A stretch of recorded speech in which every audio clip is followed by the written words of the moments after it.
All right. Welcome to this webinar.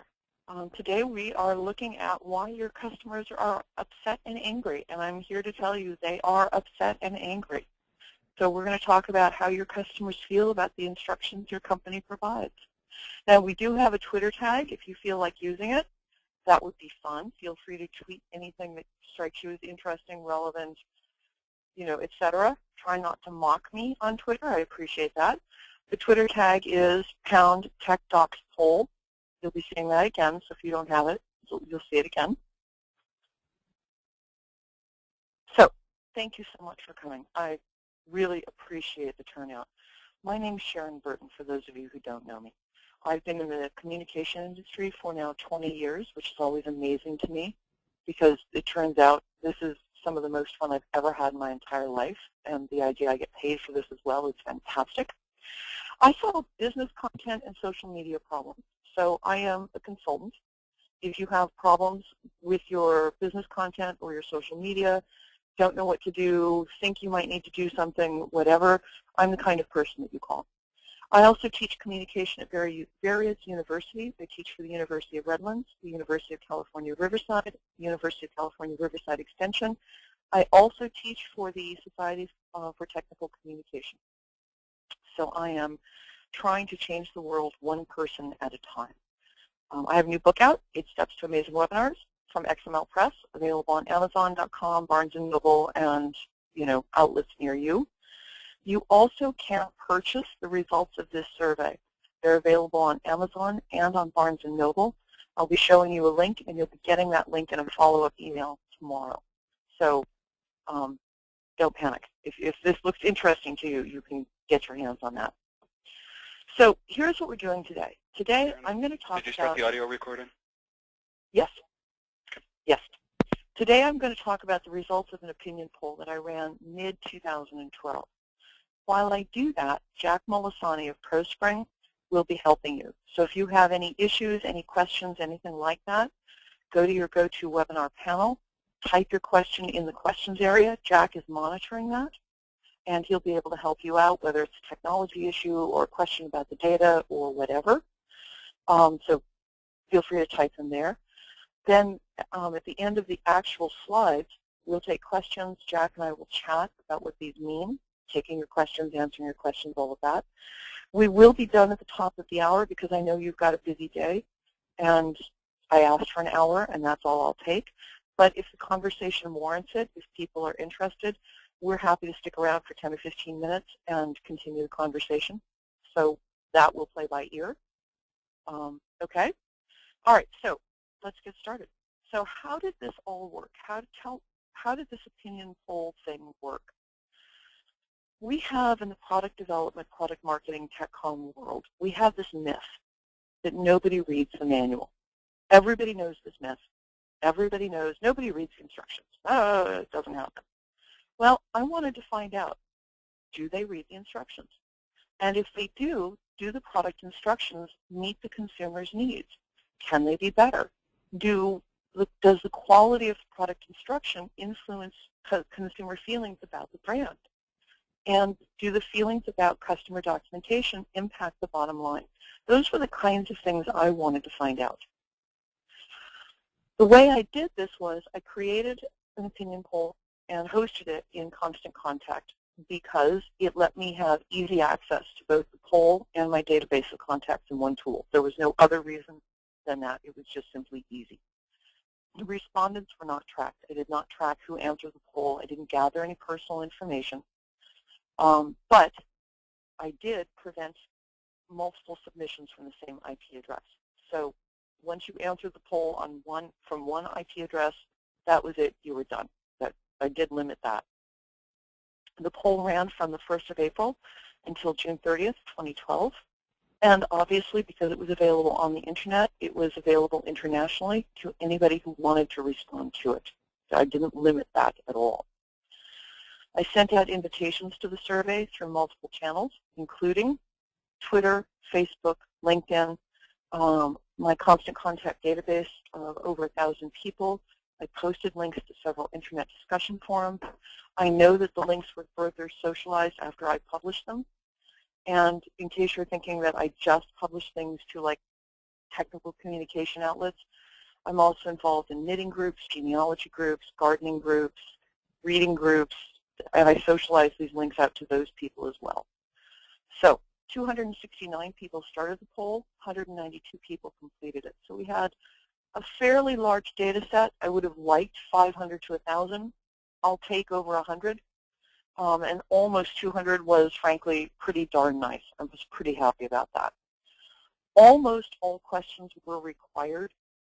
I did not make the basic demographic questions required because some people aren't comfortable answering that, and I didn't want to make that a barrier for getting the rest of their information. Nearly all questions allowed comments to be made, and comments were made. They absolutely were. Some questions, there was over 100 comments. It just, wow, did people comment. And then some questions allowed more than one answer. So there are going to be questions where you see the total for the answers, total, are more than 100%. I've identified those in the slide. You'll be able to see choose all that apply means you can choose more than one. Where it's not stated, they can only choose one. Those numbers will add up to 100. All right. Because I needed to define what I meant by product instructions, these were the instructions that people who took the survey got when they went in to go take the survey. I'm not going to read it to you. You can see it. But this was how I defined product instruction. I was trying to cast a wide net to catch things like the instruction sheets that you get when you buy a bookcase and the instructions on your smartphone when you're using an application. Anything like that, that was the wide net I was trying to catch so that people understood that's what I meant when I meant product instructions. Now, something I want to make really clear here. This was an opinion poll. This was not ethnographic work. So what we are looking at is we're looking at what people are reporting they're doing, what they think they're doing, the mental model of what they're doing. The mental model of what they're doing might not be ethnographically exactly what it is they're doing. But there's something powerful here, even if it isn't exactly what they're doing. They have the model in their head that they are using product documentation. Whether or not they in fact are doesn't matter for us. They think they are, and that's important. The numbers are strong enough for almost all of the questions I asked that I personally, professionally would say we've tapped into something. There is something real here. The trends that are reported out of this survey, out of this poll, are absolutely real.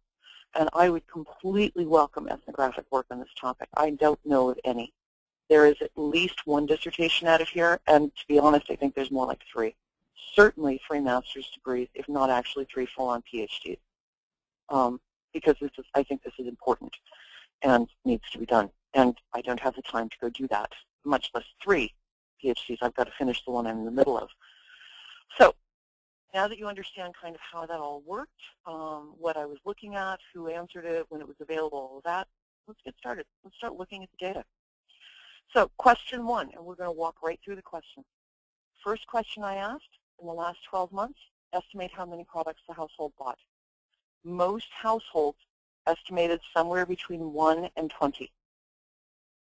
That means, overall, by and large, people recall buying products that came with instructions once a month, more or less, which means that people put their hands on instructions, product instructions, at least once a month,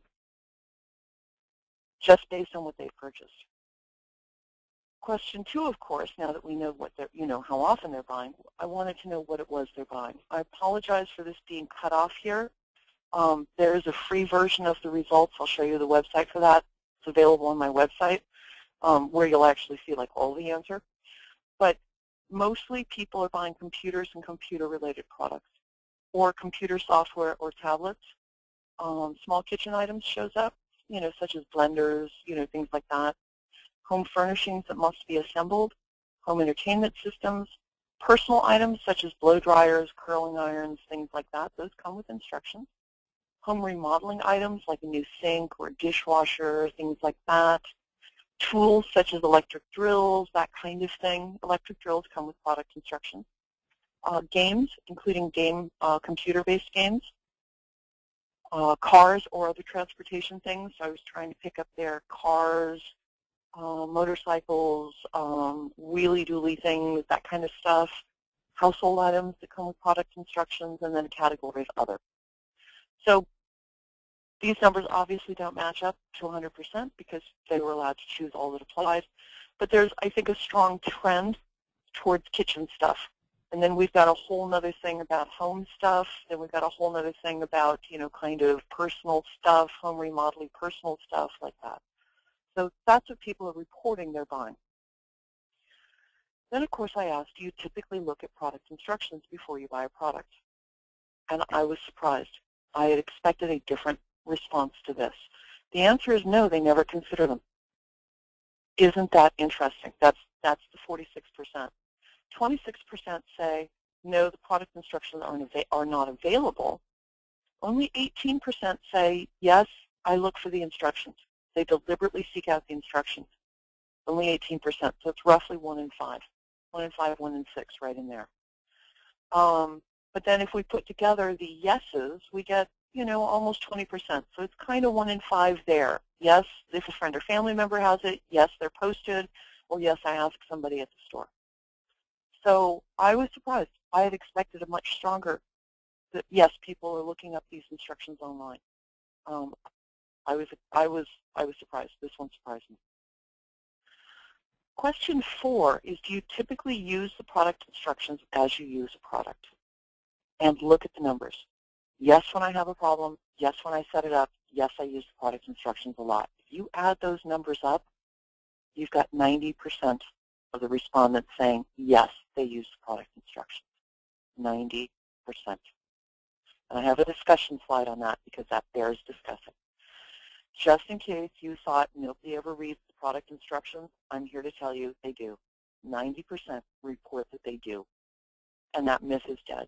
If you walk away from here with nothing else, that myth is dead. People use the product instructions, and they use them a lot. So, yeah, I answered my question.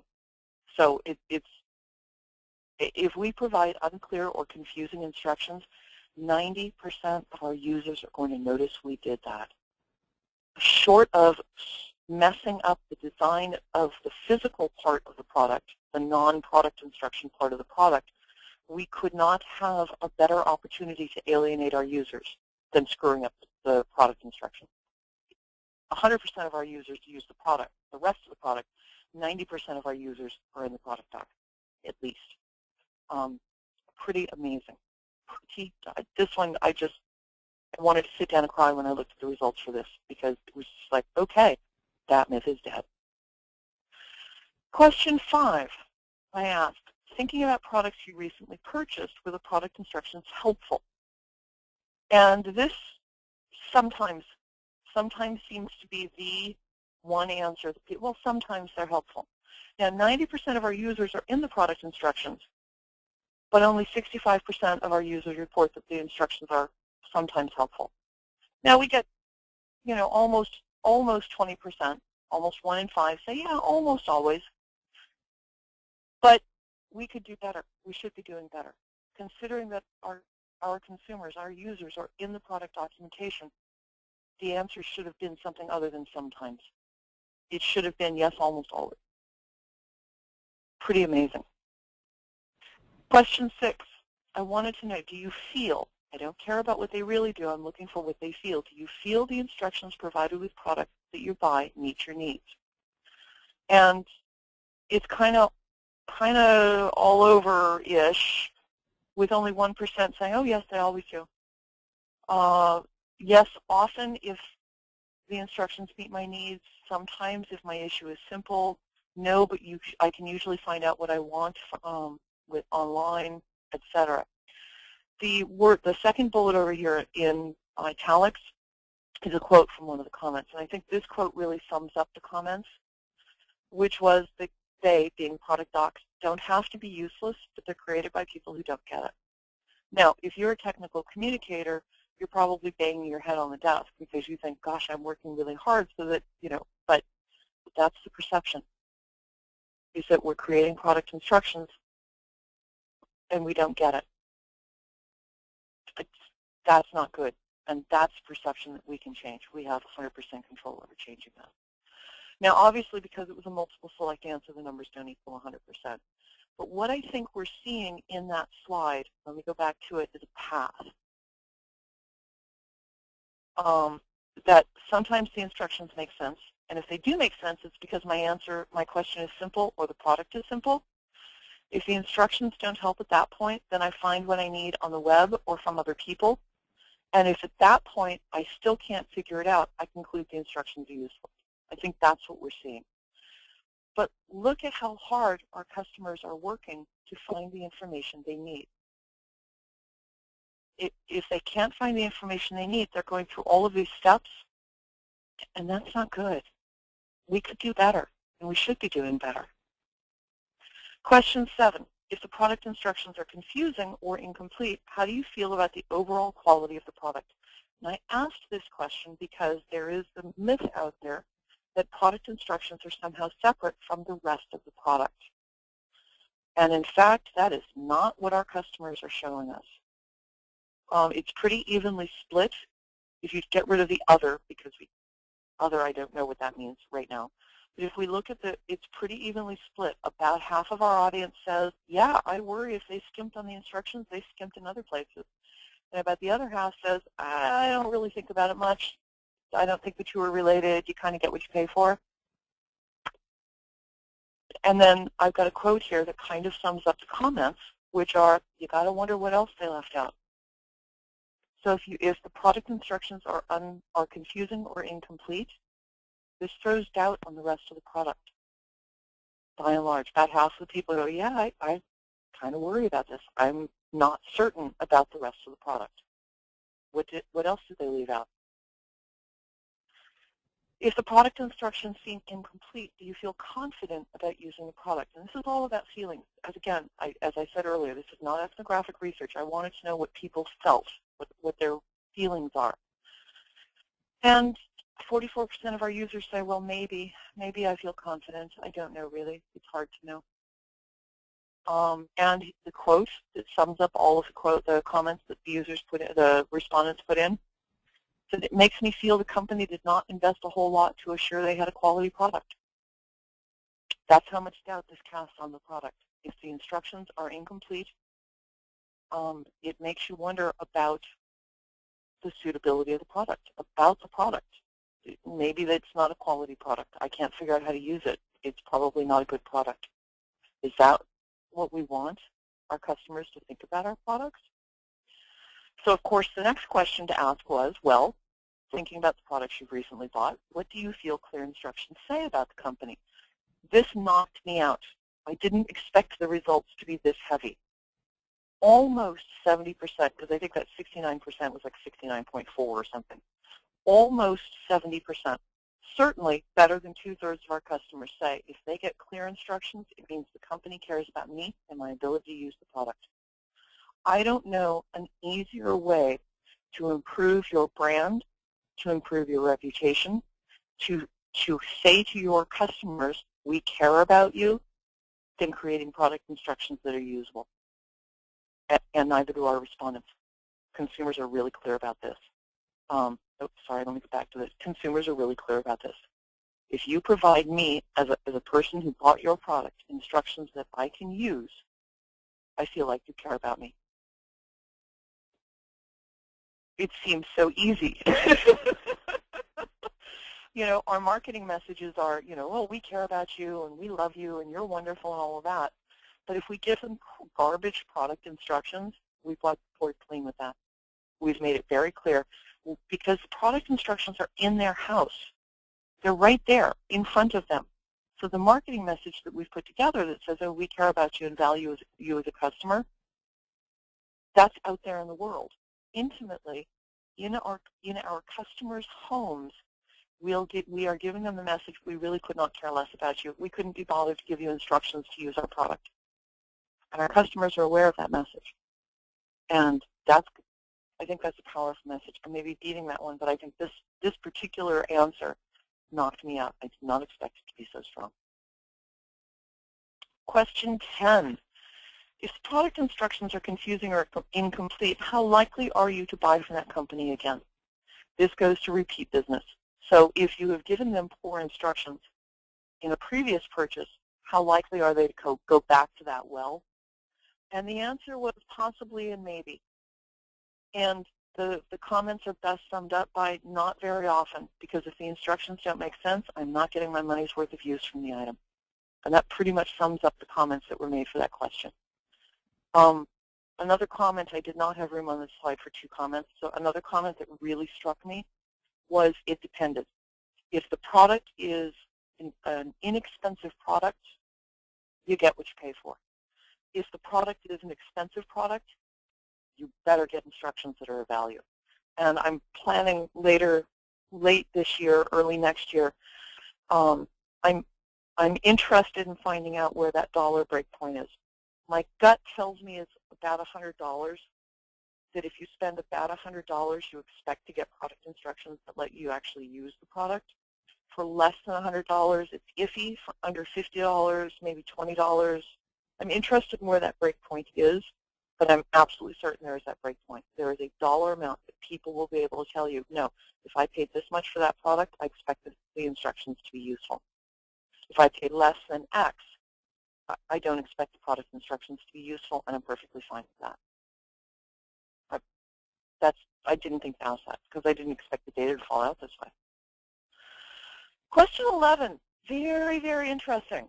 This is why your customers are angry, folks, and they are upset and angry in a giant number. How does it make you feel if you buy a product and you can't figure out how to use it? 95% of your customers say it makes them upset or angry. If you'd like to make 95% of your customers upset or angry, give them poor quality product documentation.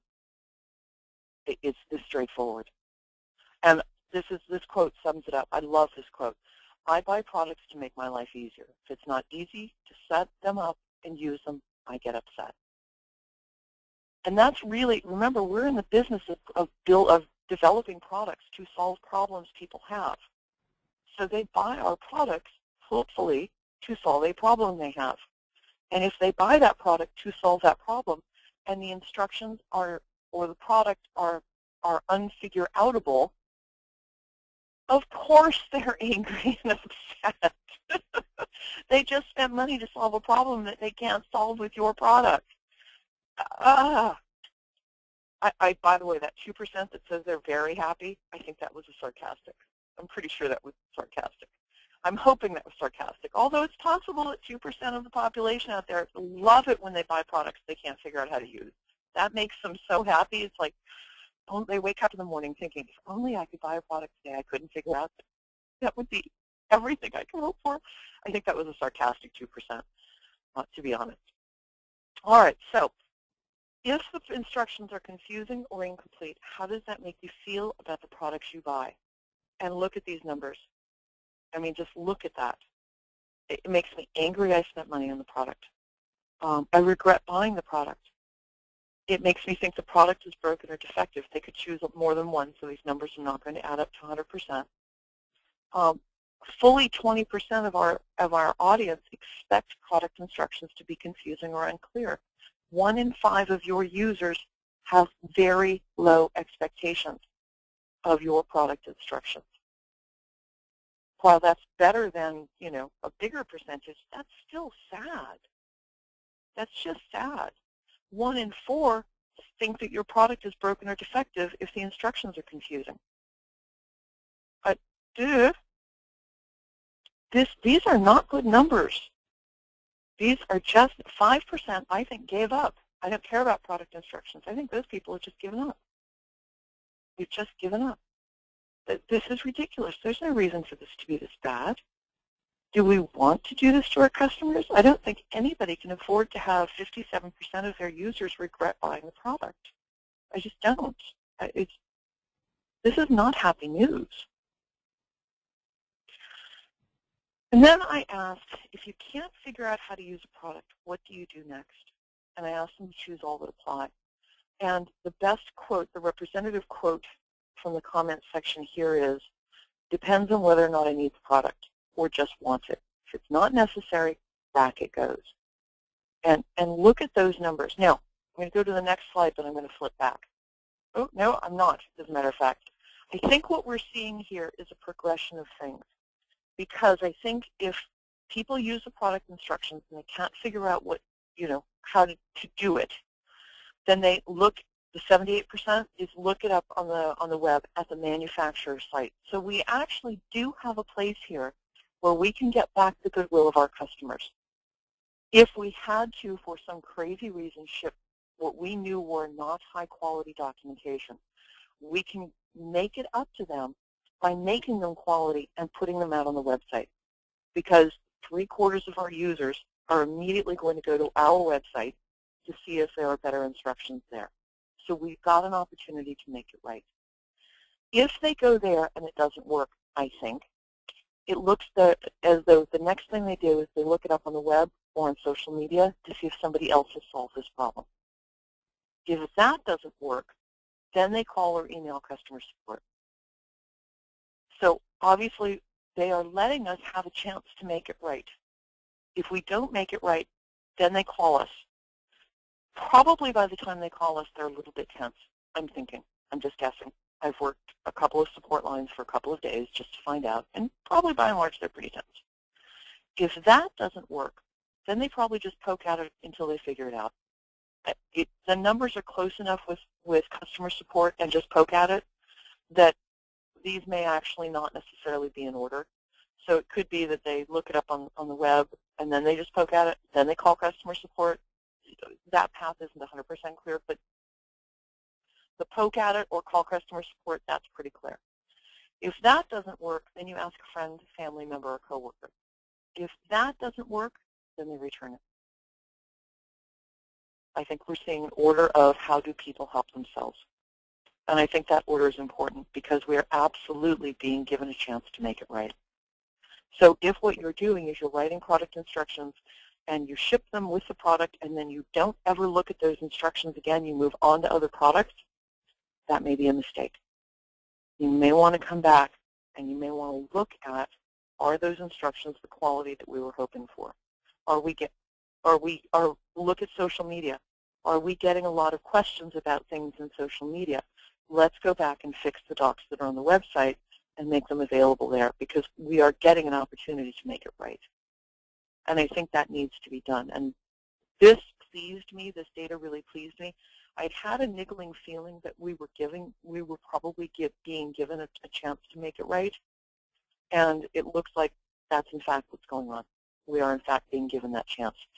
So it's pretty easy from here, I think, to make the business case that we should be, as product managers, as product marketers, as tech comm professionals, we should be watching social media to see what kinds of questions are happening so we can go back and retrofit the docs and then put them up on the website. We may not be able to put them in the box again, but we can very certainly put them up on the website knowing that almost 80% of our users are going to go there first. So this slide excited me. Now, I threw this question in for fun because this question was fun. And I absolutely did not expect this, because if the myth, nobody reads the product documents, was true, then I would expect people would rate reading the product documents as an incredibly annoying experience. So I just talked to some people and came up with some other things that I thought were annoying that happen in our daily lives. Someone talking loudly on a cell phone in a movie theater or a restaurant, clearing up an invalid charge from your bank or the phone company, slow cars in the fast lane, people with 20 items in the 10 items or less line, loud music booming from the car next to you. That's a personal one.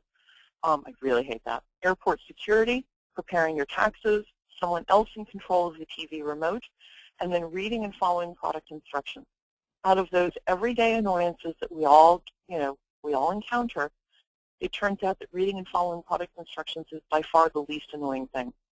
Only slightly less annoying than somebody else in control of the TV remote, and that apparently is not that annoying on this list of things.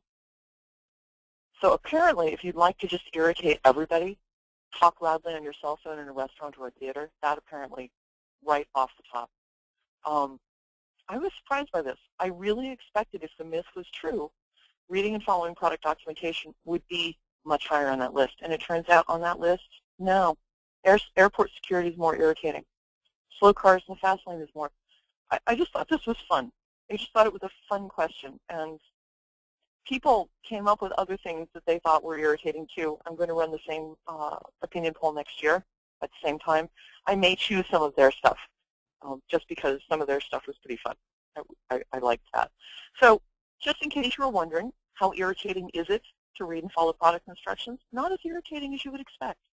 I expected it to be much more irritating. All right, and then I had question 15, which was anything else you'd like to tell us about product instructions. And we got 53 comments, 28% of the total respondents provided information. Now, not all of the comments provided any insight, but many of them do.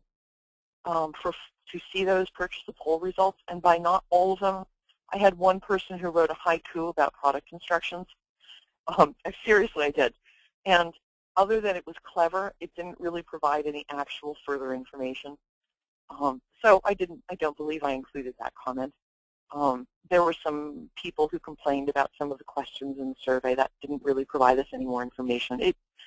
It was a catch-all, but a lot of good information came up. A lot of people explained their deeper thoughts about some of their answers, and they're interesting. There are things like, it depends on how much money the product is, and that's when I realized I needed to ask that. So, and then basic demographics. These were optional questions. We had more women than men responded. We had some that preferred not to answer, and then 1% gave us no response. I asked age groups actually, and this did not surprise me. I think if I had a chart showing, adults on the internet, I think this chart would map it out really well. Obviously, I hit nobody younger than 18, which didn't surprise me because I can't think of a more boring thing for a 13-year-old to do than go and do this survey, so that didn't surprise me. My 18-year-old niece socialized on her social media, and that would probably account for the 1% in the 18 to 24 range, and there we go. So I was surprised. We had a small group who preferred not to answer, which I thought was nice. And then I asked for income, and some people gave me that information, not so much. And it's kind of all over the board there. One of the things I did was I analyzed the data based on income brackets. Look to see, if you have more disposable income, do you have feelings that are really different than the group as a whole? And it turned out no, not so much. So if you slice it up by income bracket, the results are still pretty consistent within the income brackets. If you slice it up by age, still pretty consistent, and if you slice it up by sex, still pretty consistent. So there was really nothing to be had by breaking this out by any of those demographics to see if any one group felt more strongly or less strongly about something. It was all within 1 or 2 percentage points of the group as a whole. So nothing interesting there, although I did expect interesting to fall out. Nothing interesting fell out of that. So, all right, so that was the basic survey numbers. So let's look at what did we learn and what do we do. It's very clear that it's a myth that no one uses product documentation. That's just flat out factually wrong, because 90% of our users do, in fact, use the product instructions at some point. So clearly people are counting on the product instructions to get started with the product and to get them out of trouble. They're counting on that. We get like, what, 74% of our users just for that. And we had other people who said, oh yeah, they use them a lot. The results of unclear and or confusing product instructions are devastating. They're absolutely devastating. They're devastating to your brand. They're devastating to the perceived quality of your product. 42% worry if the product instructions are wrong or confusing or incomplete. The overall quality of the product is low. 62% feel maybe or no that they're not confident about using the product if the product instructions are not clear. 57% report they regret purchasing the product. People are angry and upset about the purchase if the product instructions aren't clear, and about half the people say they don't really want to purchase from that company again if the product instructions are unclear. These are devastating. If we're in product development, product marketing, tech comm, any of those fields, These numbers are devastating. We can ship the most wonderful product on the planet. We can ship it on time. We can ship it under cost. And if we mess up the product instructions, look what our customers are saying. But this is devastating. I consult on brand stuff. It's part of social media. Wow, look at what we're doing. What is wrong with us? What are we doing? Consumer feelings, our users' feelings about product instructions are important. It goes to the ease of use of products. Our customers feel the product is more easy to use. Products that are more easy to use, all things being equal, do better in the market than products that are hard to use. We all know this. If the customer can't use the product, then all our efforts at creating the product have gone to waste. All the money that we poured into it, all the effort that we put into it have gone to waste. We cannot become market leaders if we don't provide product instructions that let our customers use the products.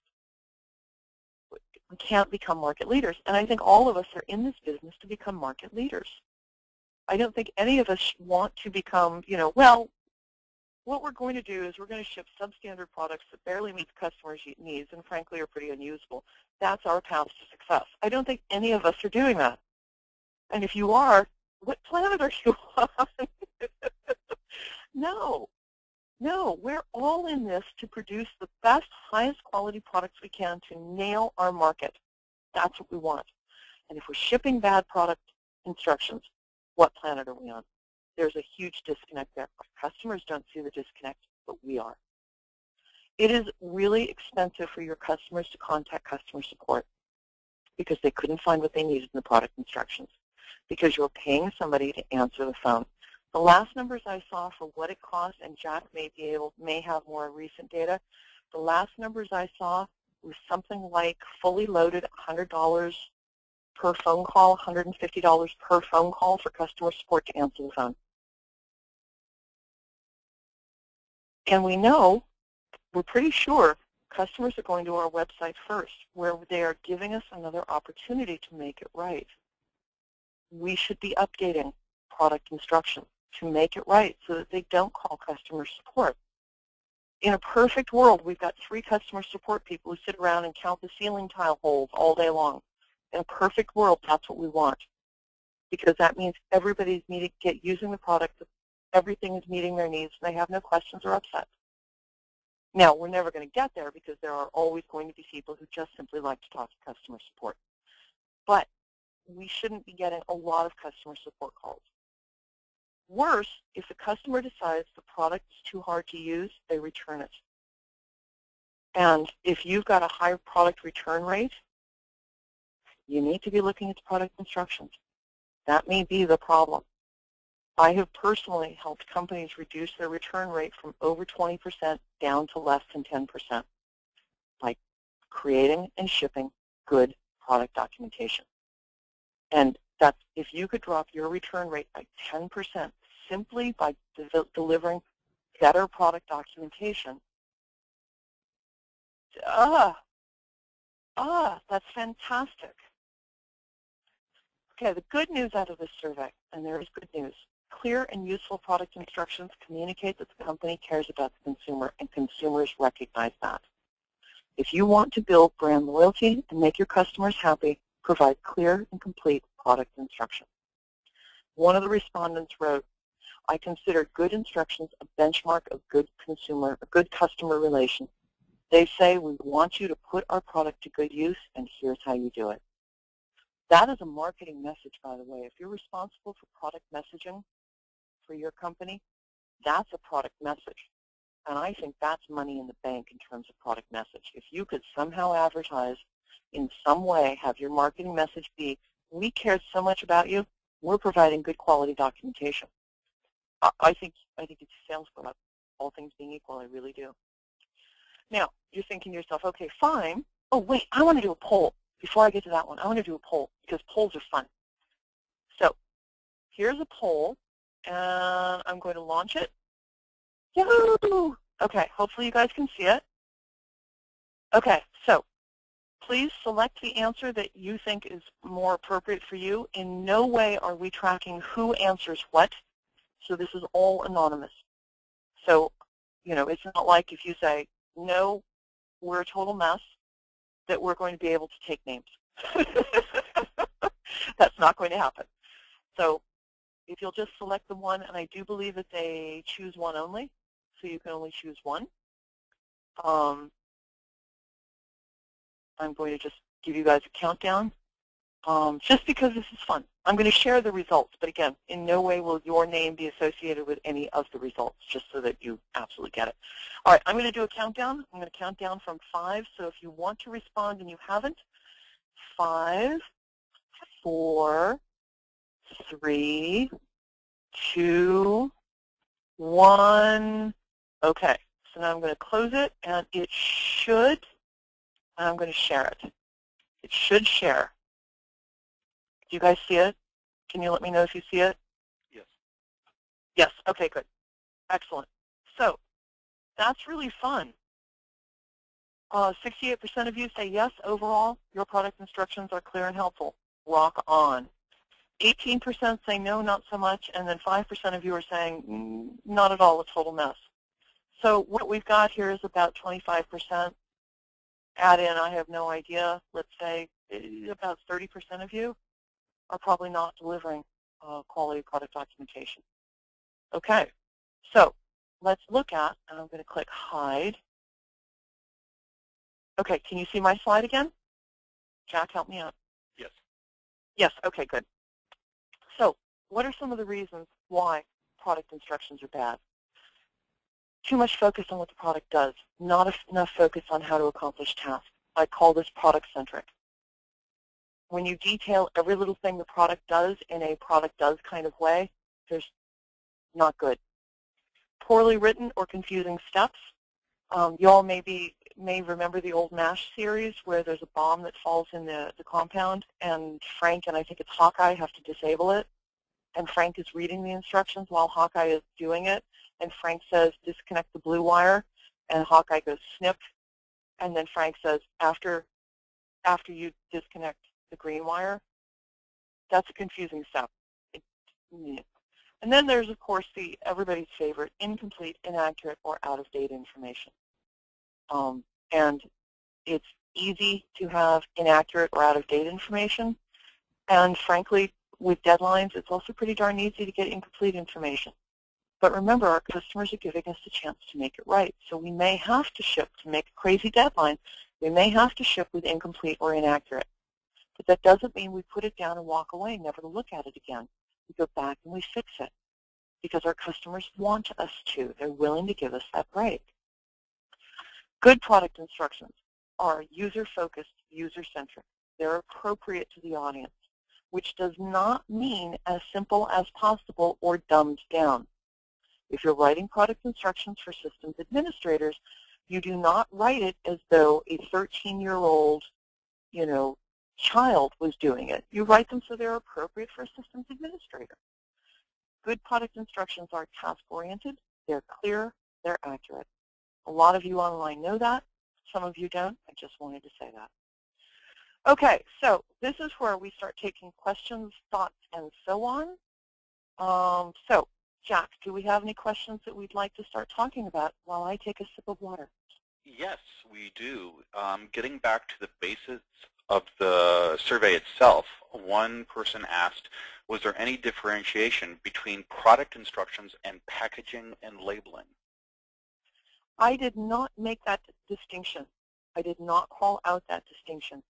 And I think the next time I run this poll, I may very well do that. Because some of the comments that I got on that question were, while people didn't necessarily care about the product instructions before they purchased it, they did care about the information on the box. They wanted to know system requirements and so on.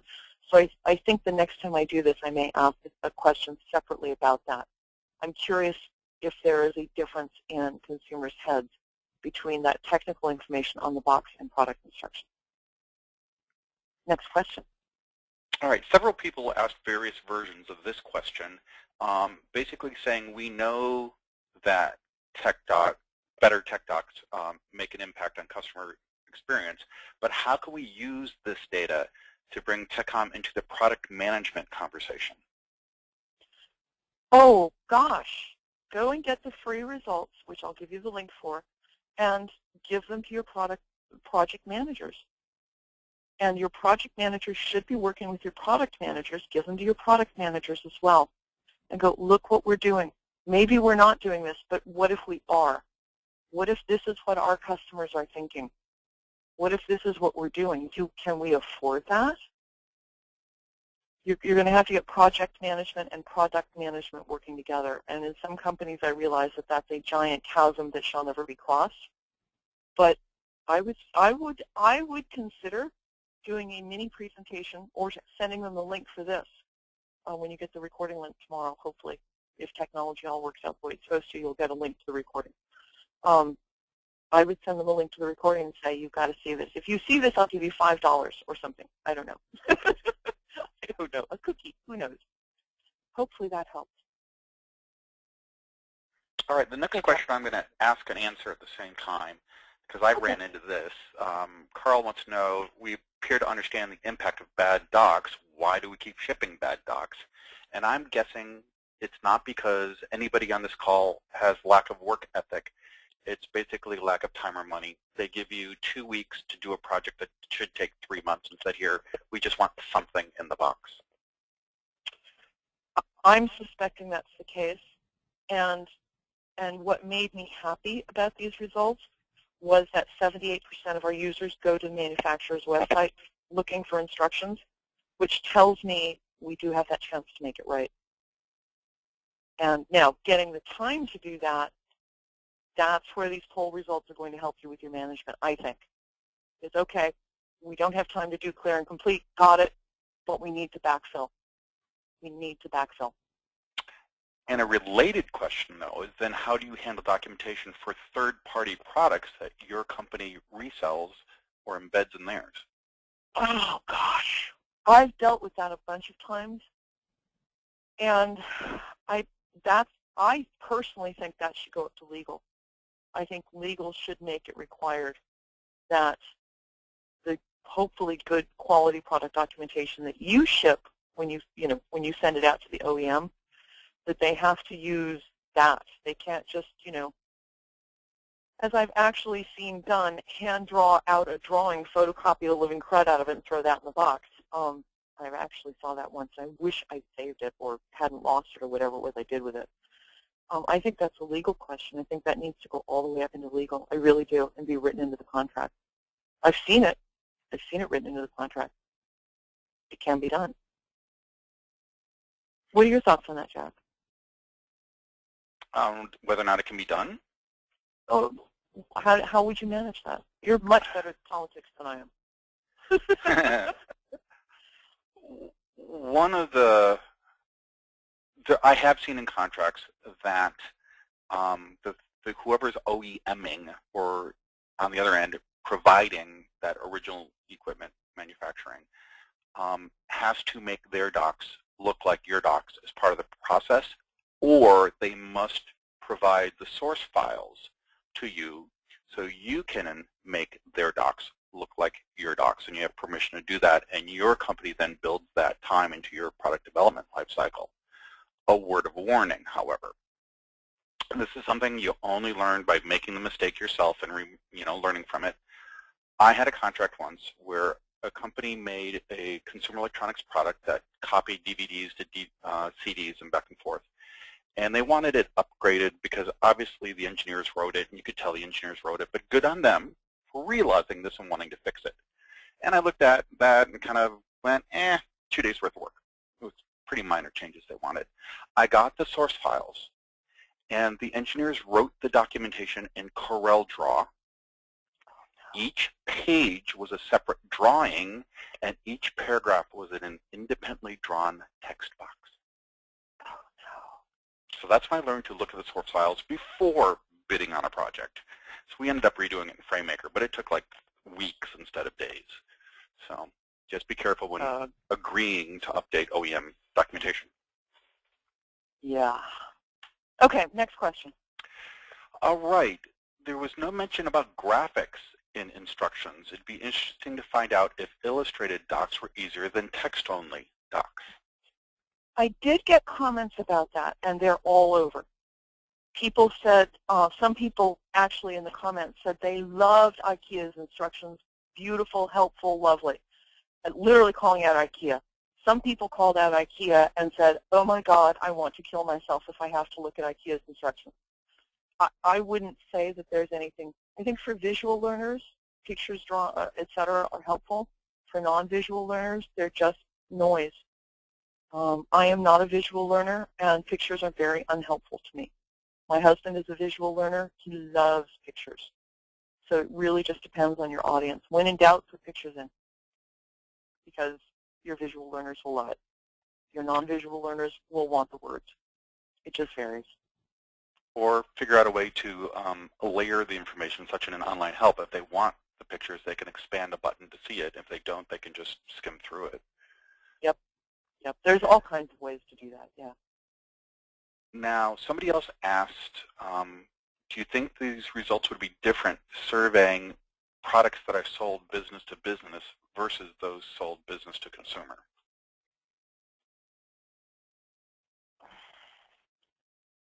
I want to say maybe, which sounds like I'm weaseling, but I'm not weaseling. Business to business creates its own sets of issues because you've got things like implementation, which depending on what kind of product you bought business to business, there's an entire implementation team who comes in and implements stuff. And they'll sometimes create custom docs for you. But then you've also, on the other end of that, you've got the whole implementation team who implements it, then they go away. The documentation that the implementation team provided is considered very valuable, so it's locked up in the systems admin office where nobody can get to it because we want to keep it safe. And I've actually seen this. And so everybody is clueless about how to use the product except for what little they can glean from the online help or from like asking people. I think it would be different, but I don't know how it would be different. And I don't even know how to go about asking that. I don't know how to get that audience to ask. But I do think it would be different, but I have no idea how it would be different. And I don't even know if it would be significantly different. I can throw in an anecdote on this where it's not that the documentation was badly written, it was badly indexed. And I couldn't, it was there, the instruction I needed was there, but I couldn't find it. And the example I'll use is I was drawing a diagram, and I wanted to put one of those cylinders that was shaded to make it look round. So I looked in, there was nothing under shading. There was nothing under shadow. And I just finally started going page to page and page and finally found it. Corel called it a graduated fill. Okay, never in my wildest dreams would I have looked under graduated fill. So they could have spent an hour adding synonyms to the index and made that product so more usable because the information was accessible and findable. And it's such a simple fix. Yeah, yeah. And unfortunately, with the deadlines that we often have in this field, indexing gets thrown overboard or left to the last, and everybody knows, everybody involved in the documents knows this is insufficient, but it's what I had time for. And that's it. But again, our users giving us the chance to backfill it, make it available on the website. All right, other questions? Anything else fun? Or boring? I mean, it really, anything. Here's a thought from Marcia Whitmore, Marcia. The price of an item may not be directly proportional to the expectation for good documentation. In fact, I think there is an expectation that there should be good instructions for inexpensive items that are not complex but have to be assembled. There is probably a strong sensitivity about bad assembly instructions. Not sure how this might show up in a separate survey. Yeah, and you know what? I agree with you. I think that if you spend $50 for a bookcase that you have to assemble, I think you expect $20 for a bookcase. You need to have something that lets you actually assemble the darn thing.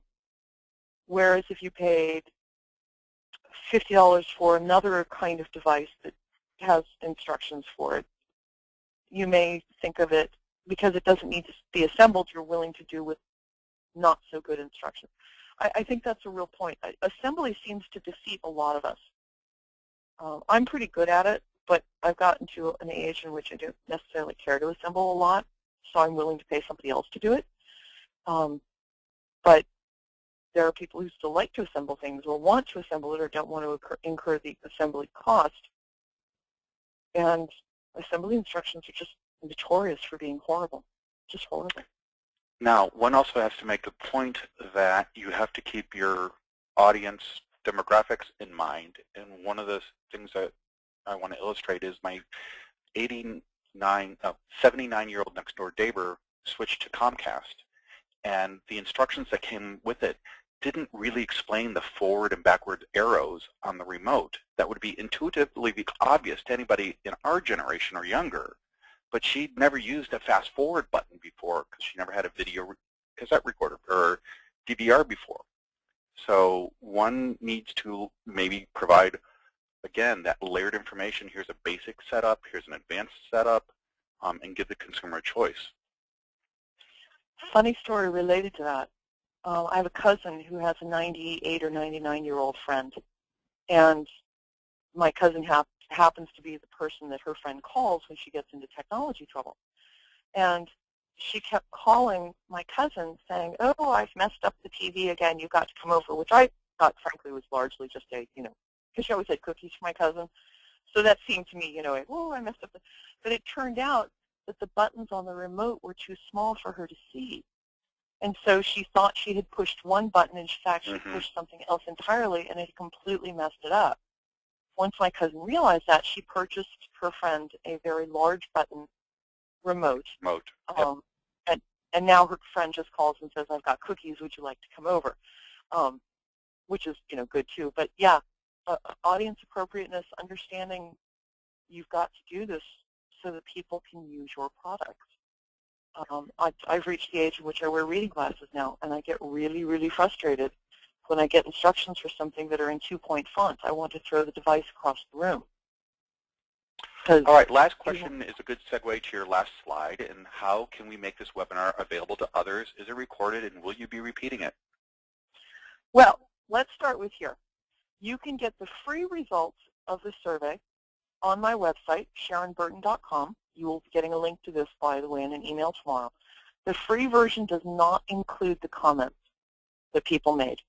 The paid version includes the comments that people made. That's available at Amazon.com and BarnesandNoble.com. Again, you'll be getting a link to that tomorrow in an email.